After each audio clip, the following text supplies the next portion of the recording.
Why Black Ribbit? I simply misread it.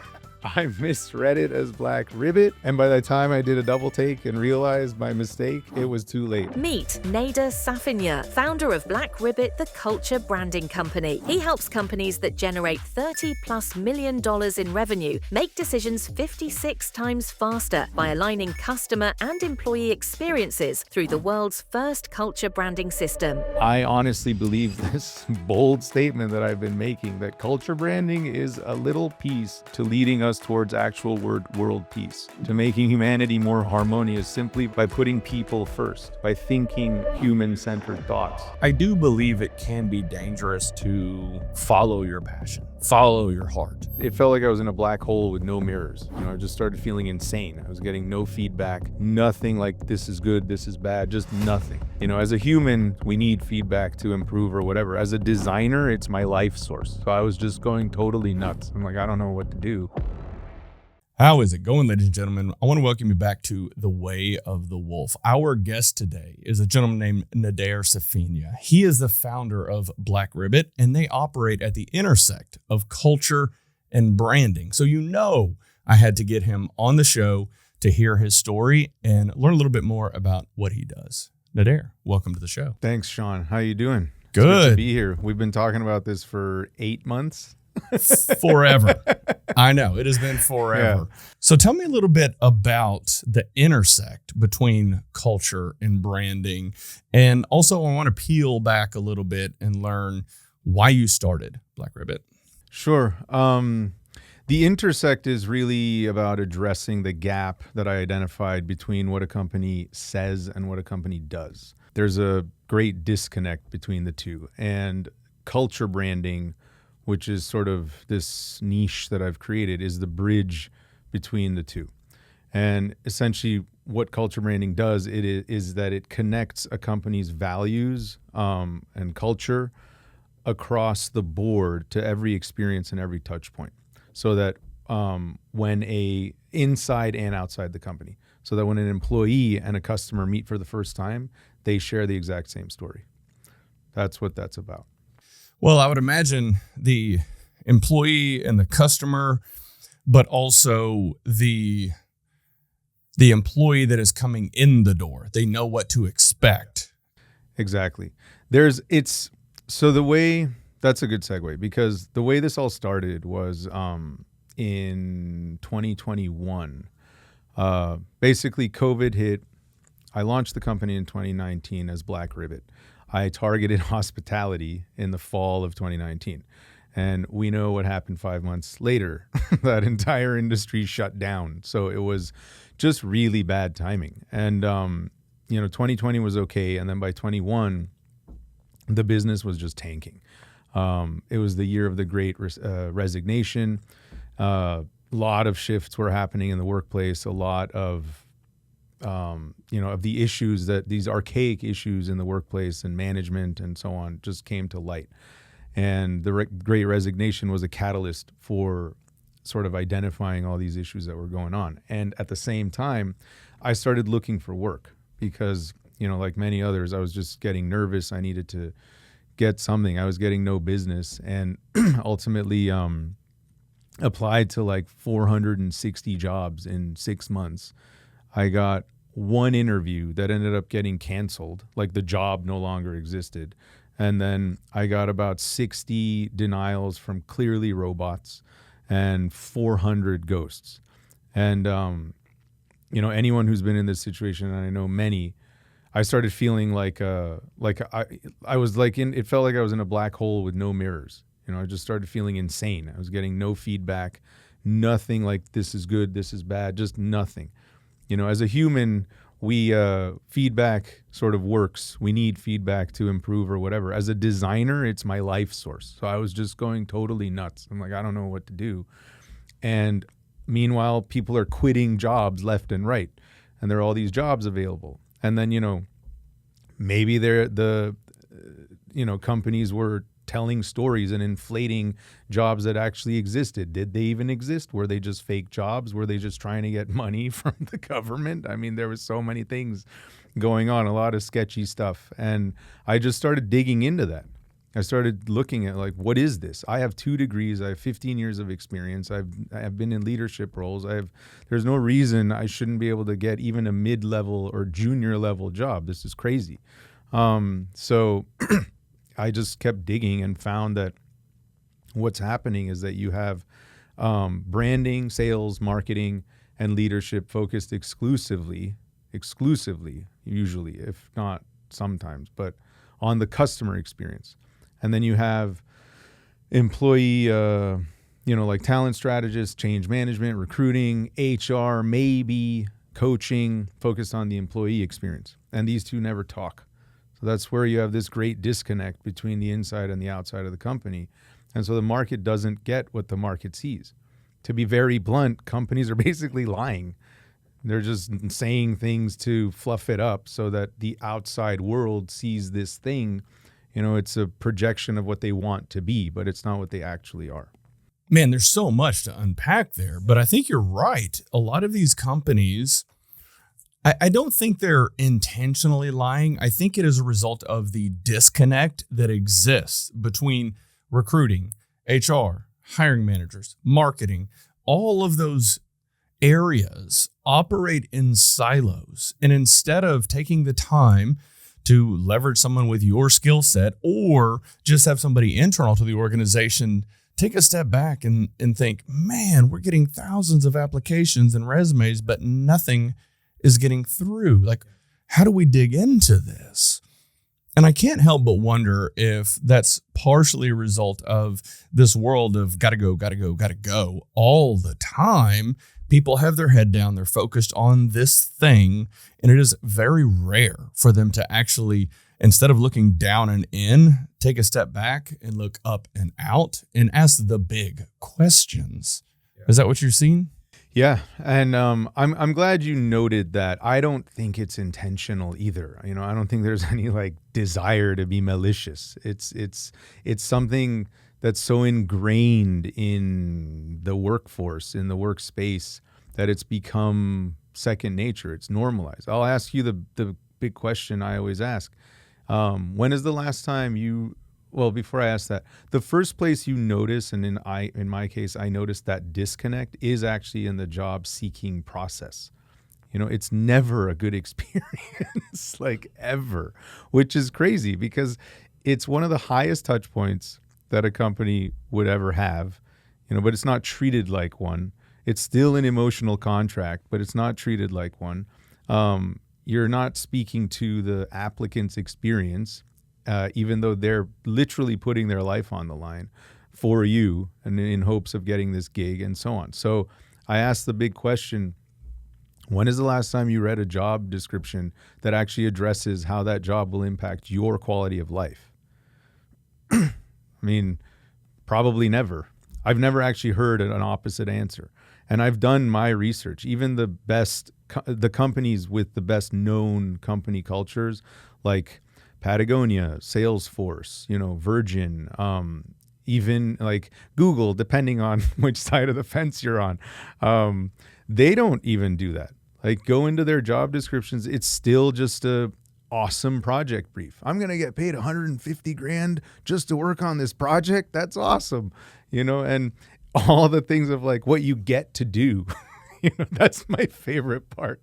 Like, this is your opportunity to work with this and do this and work with these people and so on. But there's nothing about what I'm going to get out. Like, what are you going to do for me? How is this going to impact my life? How is it going to impact my family? Am I going to work 70 hours a week, or am I going to work 30 hours a week? What is all of that stuff? Is it going to be psychologically safe? Am I going to feel normal, or I'm going to feel, gaslit half the time? So I don't believe it's malicious. I believe it's so normal that we don't even challenge that experience. That experience is horrific. People aren't afraid of losing their jobs because they're going to be jobless. They're afraid of losing their jobs because they have to go find another job.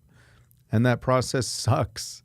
It does. And, one of the things that I've actually started doing recently is working with executives on career transition coaching. Yeah.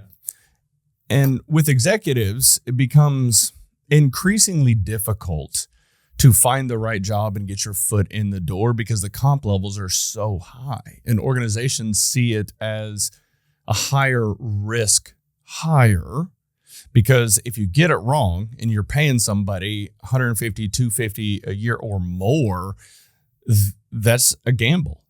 And so a lot of times these executives, they're also struggling with this. And people could go 6, 9, 12 months or even more if you're at the VP or C level until you find that job. And then there's obviously the executive headhunters and recruiting firms and things like that. But the entire how do I apply for a job experience has shifted. And there's a lot of dynamics at play. I want to dig into it a little bit because I've been fortunate. I haven't applied for a job in 15, 18 years, something like that.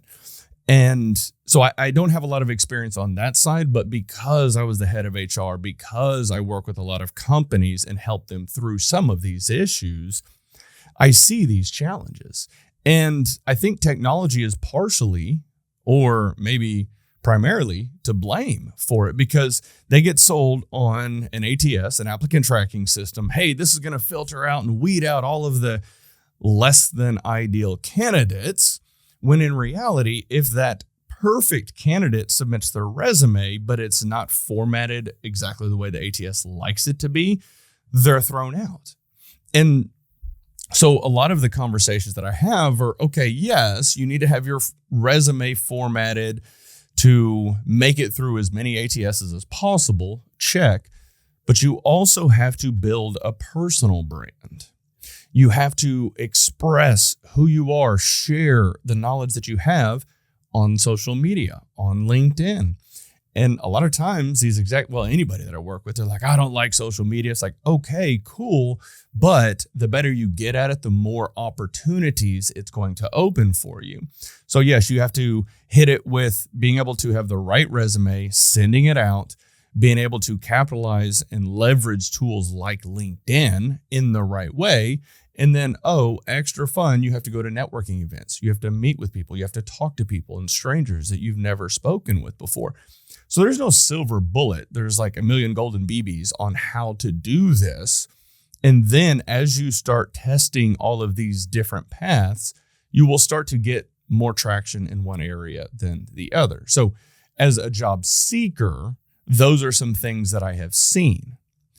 On the employer side of things, I think so many companies are just in this frantic state of chasing their tail, ever-changing initiatives that I know these HR executives and recruiters want to do the right thing, but if they can't ever get time from the hiring manager, it's kind of a shot in the dark. Well, I think you need this IT manager. I think this is what the position is. Tell me what the JD needs to look like. Crickets chirping. And so like the entire world is just all over the place while simultaneously focused on their one thing. So how do we fix it? Culture branding. That's actually, that's what it solves. This idea that, I love that you brought in the, time with the hiring manager to get them to write the JD, to write the ideal employee profile. Like, what does that even look like? Who are we looking for? What are their motivations? What does their ladder look like? What does their future look like? Where do they come from? I mean, it's not trivial. It's not just technical. That's the problem with job descriptions in the first place. It's all technical. It's like, do you have these skills? Skills can be taught, and then we're talking about different levels anyway. I myself, depending on the level, I almost never look at a resume when people reach out to me. I look at, I just look at chemistry first, and then if the chemistry is good, then I can look at the technicals and look at the resume and so on. But you have to be the right fit first, and from a personality perspective. In any case, the culture branding program that I've put together actually addresses the employer brand and the customer brand at the same time. So that's why that's why I call it the bridge, because the output, one of the most powerful outputs of that program is what I call the culture brand statement. And this is different than the mission and vision statement because it's actually your fundamental foundational why. It's the ground level of why you do everything you do. And it's a very elegantly, simply crafted statement that basically says we do everything we do because we value X, Y, and Z, and we want people to experience A, B, and C. So in the case of my company, Black Ribbit does everything we do because we value reliability, compassion, and deliberate action, and we want people to experience compassionate design. So the former part is your culture. It's how you carry yourself. It's the values. It's how you present yourself. And the latter part is your branding. It's what you want people to feel when they interact with you, which is why that statement answers both questions. Why would anyone want to buy from you? And why would anyone want to work for you? In a very simple, elegant format, so that, again, when both sides meet for the first time, they share the same experience. And they go, because why would anyone want to buy or work for you? Because they value reliability, compassion, and deliberate action, and they want to experience compassionate design. And so through that lens, we start looking at individual profiles, segmentations. It's just like you would do for customer segmentation and marketing and sales. You do it for employees, potential employees, future employees. And for employees, it's almost harder. If you're talking about a B2B, how many customer segments do you have for a B2B? Like 5? It's not that many, depending on the company itself, especially middle market. It doesn't get that chaotic. But employees, what do you have, like 10 departments? Minimum 5 departments. Each department has, 5 people, 10 people. Technical people, you know this better than most. Technical people are not the same as marketing people. Marketing people are not the same as ops people, and so on. Very different personalities. And then we're talking about management types, middle management types, entry level. They're very different people, and their lifestyle is different. So the JD needs to speak to their lifestyle, not just about what they're going to do at this job. If you're 25 and you're an entry level person, but you're married and have a child, that's a very different lifestyle from like a 32-year-old single man who's still kicking it, but he's like, got 10 years on you. That's a different job description for potentially the same role. So it gets tricky. That's where the Culture Brand program really digs in to what is this company all about? What are the values that are driving it? What are the experiences you're trying to create for your people? So now the hiring manager and the HR manager are already talking without talking because they have these descriptions already laid out for them. So it creates a more seamless experience internally. So there isn't all this conflict and contention because you did the work on the front end. So now HR has ownership. They feel empowered to actually write the JDs for the people they're hiring for different departments because they already have the program in front of them. I work with a lot of companies that struggle with attracting and retaining the right talent. They are hyper-focused on filling the job based on the technical spec for the job. And I had to make a note here. You talk about chemistry first, then skills. Yes, yes, and yes. Another thing that I see a lot of companies not do well is articulating their brand and getting it out to the world. Talking through the company's story, the why behind the company, the founder, the senior executives, what's important to them, and getting it out there. And when you work with someone like yourself or another branding company, this is such a crucial component for them to get this across. And when you get it across in an inspirational way and a real, honest way, all of a sudden, your customers and your employees or potential employees are going to connect with you. And instead of the employer posting these job descriptions and filtering through hundreds or thousands of resumes of people who have no clue what the company is, you start having inbound. You start to have employees that work at the company refer in friends, colleagues, people that they know, respect, and admire. They're like, oh my God, you've got to come over and work with us because it's so great. Here's the founder's story. And people can get behind that. Now, once you get them in the door, there's a lot of behavioral styles. To your point, IT managers aren't the same as marketing or HR managers. It's just different. They have different behavioral styles and mannerisms and communication styles. So whenever you start to assess where is everybody at in the organization, from a competency, yes, that's the easy part. But from a cultural fit, that gets a little bit more tricky. And I actually think this is an area where AI can be helpful, because let's say you got a company with 150 employees. Every member of the company goes and takes an assessment. You feed that into AI and you can say, all right, so we have all of these bubbly extroverts in HR. You have nobody with any attention to detail in HR. You might want to intentionally hire somebody who's analytical and conscientious around the data. But you have to go through this exercise of getting feedback from all the employees, and then you can incorporate employee survey data.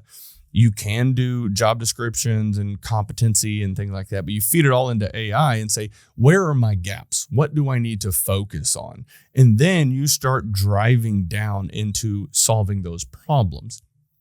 That is a monumental lift. It is a lot of energy and effort, and the CFO in the room is going to say, where's my ROI? When do I see my return on this touchy-feely investment that we're about to make? Because you have to be able to quantify the impact. And I have my thoughts on how to do that, but would love your thoughts. Quantifying culture, basically, is there are various ways, but ultimately it's through surveying. It's through surveying, through interviews. There is a quantitative output that can be gathered through a qualitative input. So, excuse me. For example, in our program, we have a very innovative, powerful tool called the CMRI, Culture MRI, which essentially assigns financial implications of a engaged workforce or lack thereof. And so it speaks to different components like motivation, purpose, alignment with the job, the understanding of the company culture and the branding of the culture and how they fit together, how they fit into the narrative of the company. What's motivating them? Are they compensation driven? Are they purpose driven? And these kinds of things. And it can be done depending, to your point, if it's a 150 person company or 1,000 person company, of course the evaluations take more or less time. But they don't take that long. Sometimes they can be done in under a month. Sometimes it'll take a bit longer. But at the end of the day, just like you measure the impact of brand, because your CFO will ask the same thing about branding.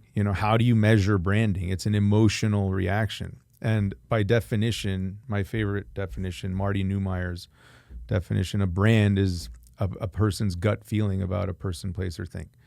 It's how you feel about something. We as designers don't create the brand. The audience does. We just influence that feeling. We influence the reaction and so on. That's why we call it a strategy.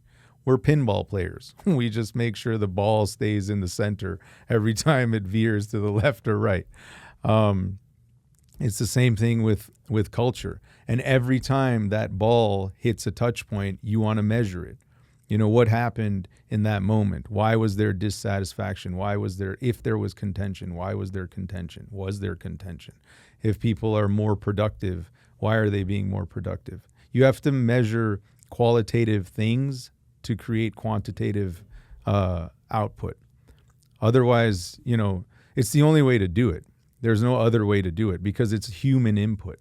You have to understand where people's motivations are, how they're feeling about something.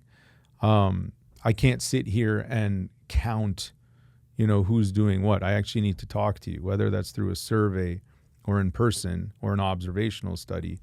Doesn't matter. But what makes it efficient and less costly is if you do it through very targeted surveys. The CMRI is a phenomenally powerful tool. We have other quantitative models that we use, and it's very impactful because you start benchmarking and you attach financial KPIs to it. You attach financial outcomes to it. You measure what happened last year with this size workforce and so on, and versus what's happening now. And you can measure it before you actually install a program, the culture branding program. You can benchmark it there. What is the engagement of your workforce or lack thereof doing to your bottom line? You can measure it right there. I can't help but shift gears a little bit, because as you're talking through all of this, I'm thinking about people like yourself, people like me over the past 5 years that have gone out and started their own company. And I promise I'm going to tie this back together. Yes. We've started our own company, and we are met with an incredible amount of maybe resistance, because it almost seems like everyone in the world started their own coaching and consulting company over the past 5 years. The pandemic crushed a lot of companies, a lot of people. It destroyed lives. There was a lot of issues that were the result of the pandemic. But one of those is half the employee population of the world, presumably, lost their job. And many of them started to go find jobs, call it 9 months, a year later. Okay. But there was also a lot of them that just tossed out a website. Oh, I'm a coach. And if you look at their career history, they were like an office admin, HR coordinator, and they're like, oh, I'm an executive coach now. It's like, well, you might not have the requisite knowledge to deliver at that level. But, everybody's on their own path, and I respect that beyond belief. But what it did is it flooded the market with people like us, with companies like us. And what you just talked through with the CMRI is a differentiator for you, because people that actually know what they're talking about know how to use specific tools to quantify the impact.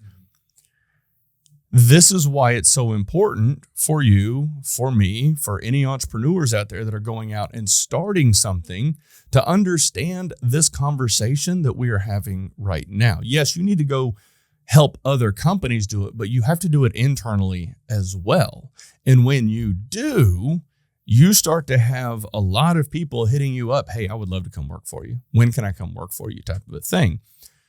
When that is the case, when you have inbound, you have optionality and you can choose the best talent. But you have to start off with what is your differentiator? How can you best support your customer? Get enough revenue coming in the door, get more revenue, start hiring talent, hiring the right talent. And so the thing that I appreciate is you have systems and tools in place to differentiate you, and you're living it. I mean, I've seen the content that you guys put out. It's fantastic. It's great. You've got your own podcast. You like all of these things. You're modeling the behavior. You're leading intentionally and showing the world what this is supposed to look like. What drives you? Honestly, human harmony. I grew up overseas. I grew up internationally. I've seen horrific human behavior, and I've seen the best human behavior. And we are, we're living in a amazingly like pinnacle moment in human evolution, right? Where we've created the machine, we've created AI, we've created a thing that is already evolving faster than we will ever be able to. And we're at a place right now where I get pissed off, man. Like I'm looking at is there still war? Why is there still these stupid arguments that have literally been going on for 3,000 years or more? They make no sense anymore. There's abundance. There's an abundance of resources. If we actually there's an equitable amount of resources that could be split across 8 billion people, and there'd still be abundance. I'm not saying do that right away. The world would go to absolute pandemonium. No one would know what to do with it. But it's possible.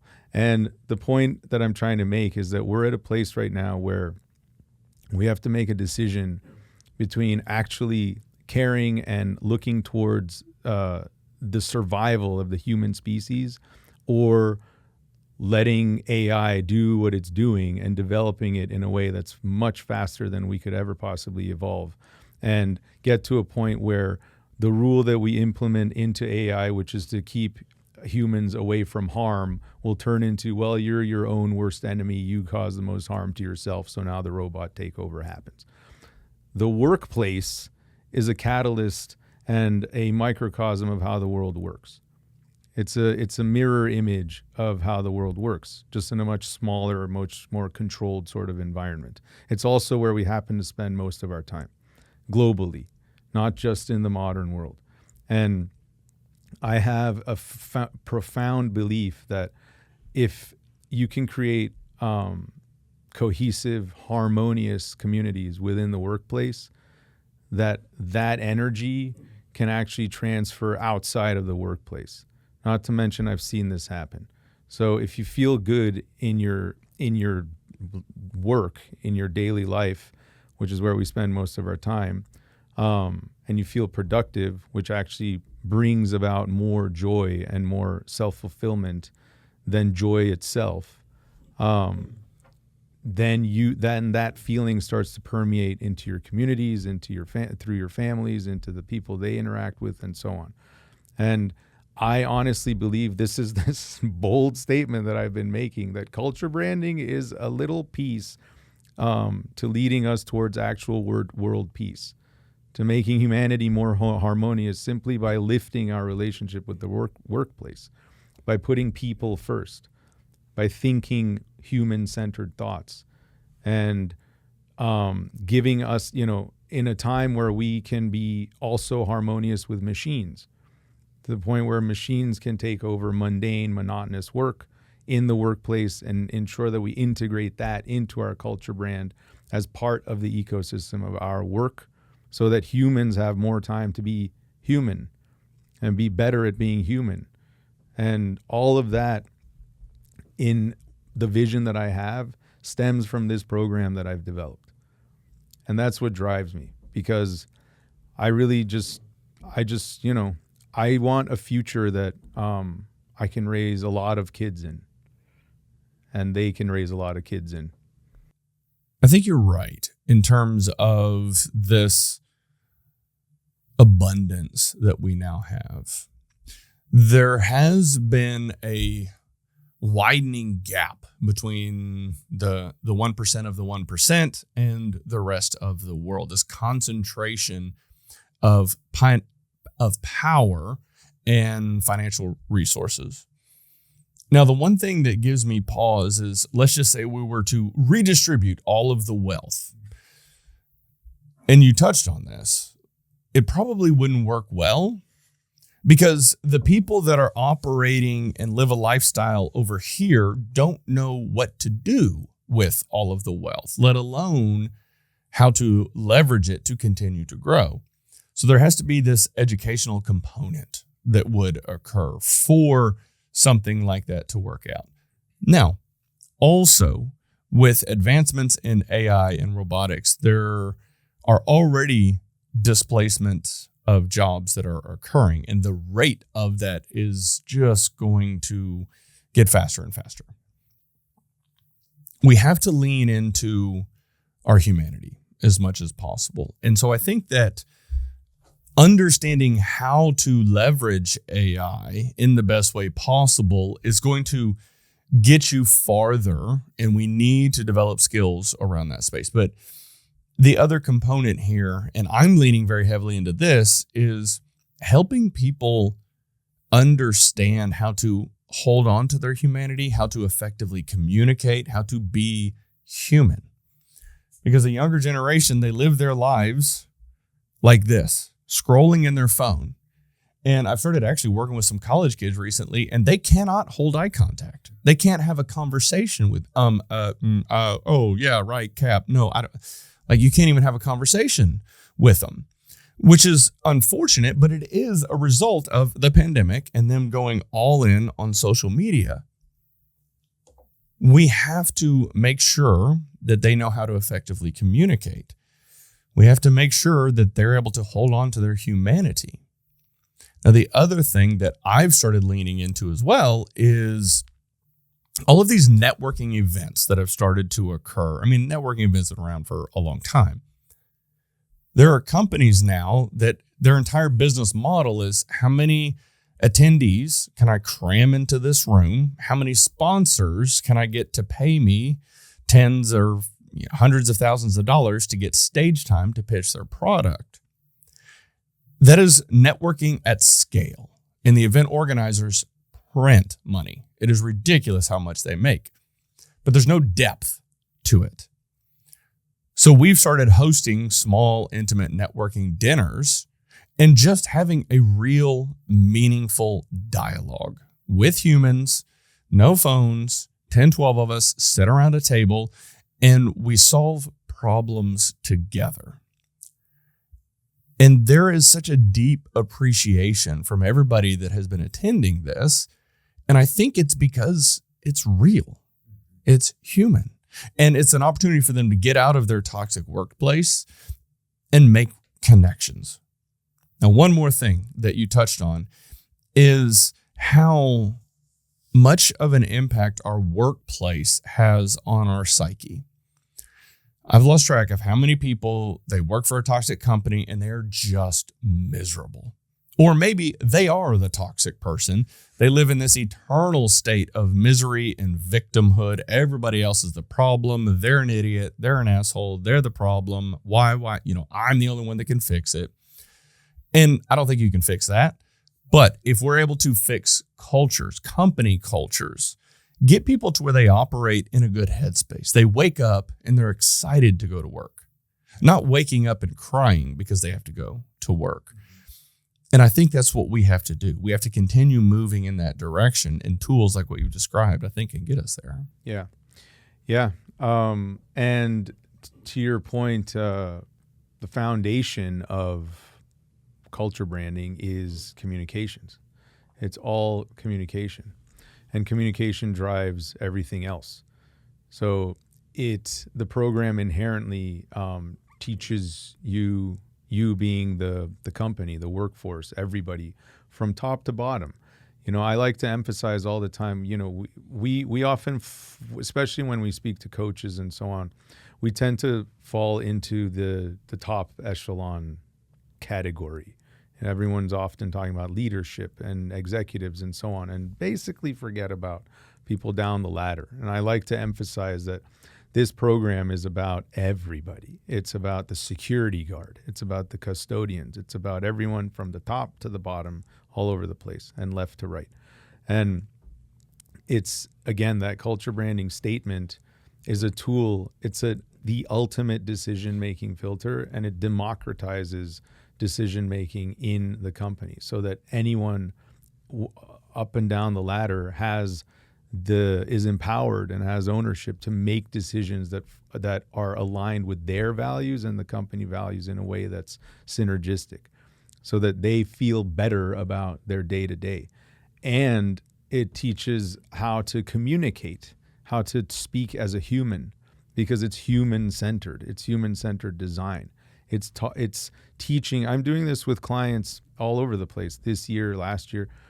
I mean, brother, the look on their faces between the beginning and the end of program development is night and day. I mean, when we start, it's all grimaces and frowning and frustration, and they're chained up. And then, by the end of it, I've made my clients cry. I mean, tears of joy just from relief.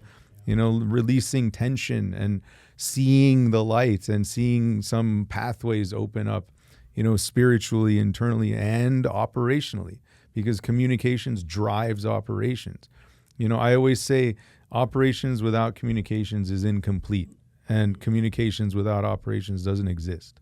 So you have to have both in order to create that chain effect, so that the what we learn in the workplace in order about like how to treat each other, how to be with each other. I said it's a microcosm of society is the workplace.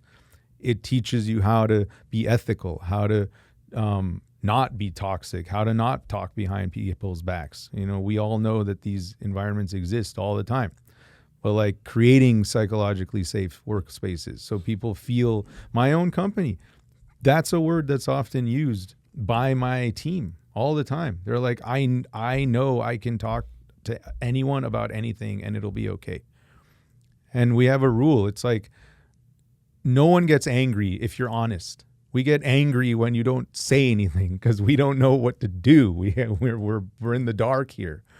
So these little things that start with a strategy, it's always sounds weird to put parameters around humanity, to being human. But that's how it works. That's because I'm going to slow down for a second. So the notion that, the idea of follow your heart, that concept to me is dangerous. It's become this, this phrase that's been made popular by celebrity, by pop culture and so on. Follow your heart, follow your dreams, do what you dream, do what you love. But it's dangerous because it removes the idea of consequence. So like if you actually imagine everybody just followed their heart, they just did what they feel, it would be complete chaos. The world would be an absolute pandemonium.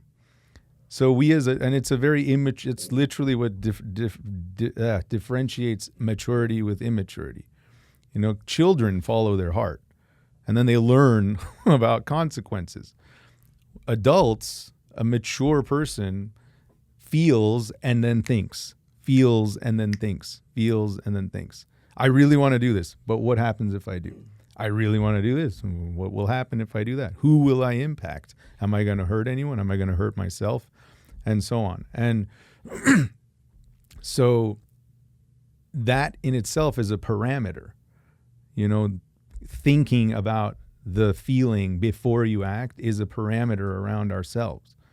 So build the parameter and then do whatever you want within those confines.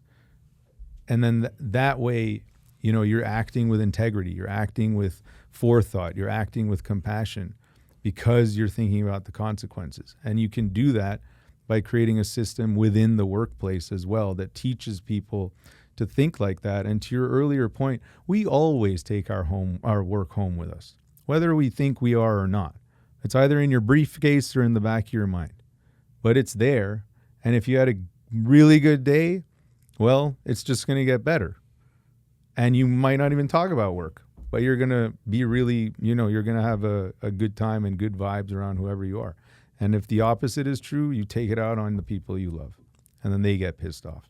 And then they go out and they take it out on the people they love, and so on and so on and so on. Mike Rowe talks about don't follow your passion, follow the opportunity, and bring your passion with you. And I do believe it can be dangerous to follow your passion, follow your heart. And we see the result of, a lot of college degrees around gender studies and just, stuff like that, where, you might love doing it, but you're also going to be in a lot of debt and not be able to get a job to pay that stuff down.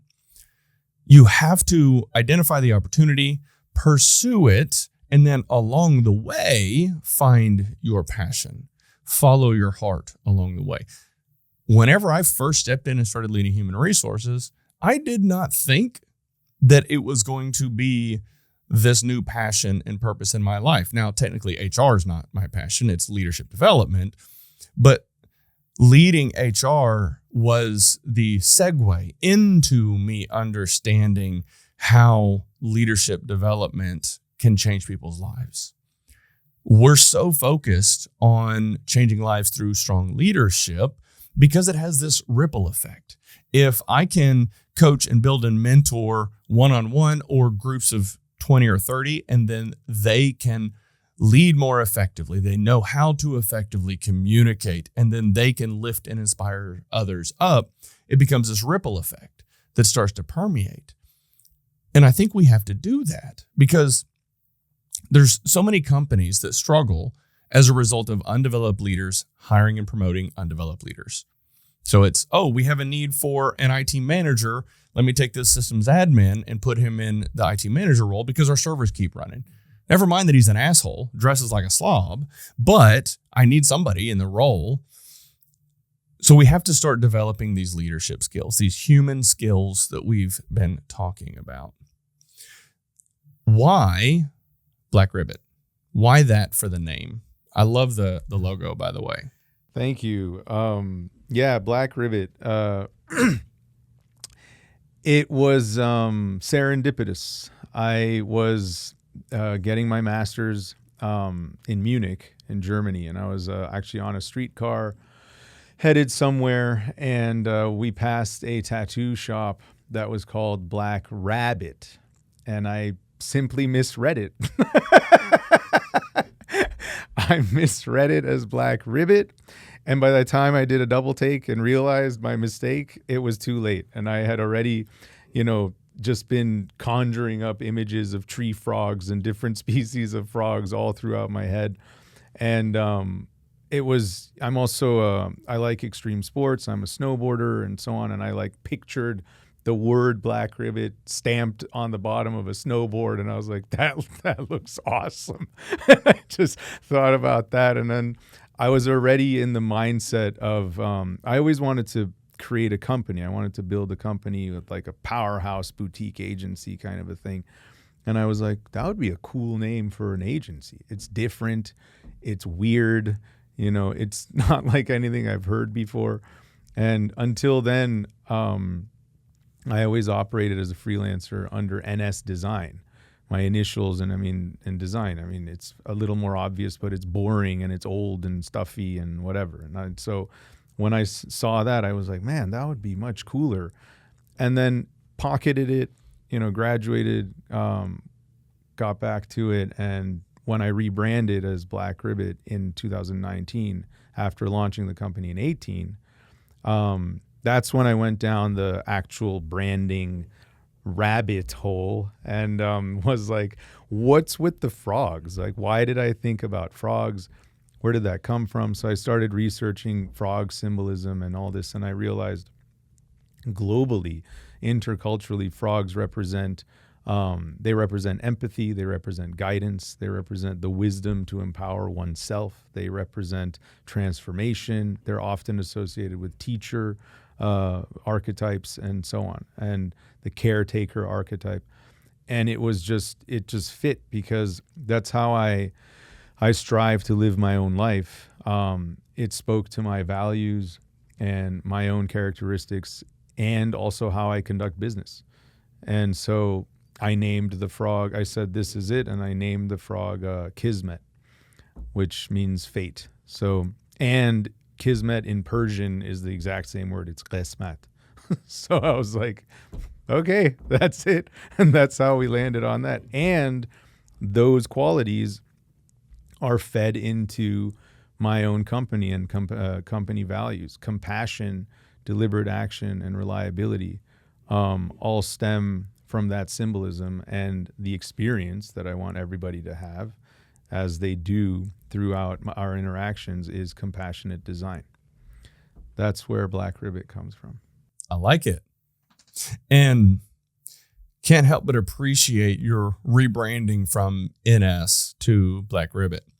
We're actually in the middle of rebranding as well because people never connected that WSS stands for Wolf Strategic Systems and Solutions. Yeah. So now we're going to Wolf Executives. Much cooler name, easy to remember. And Black Ribbit, much cooler than NS, easy to remember. So this is part of entrepreneurship. You come out with this idea and think, hey, this is what we're going to do.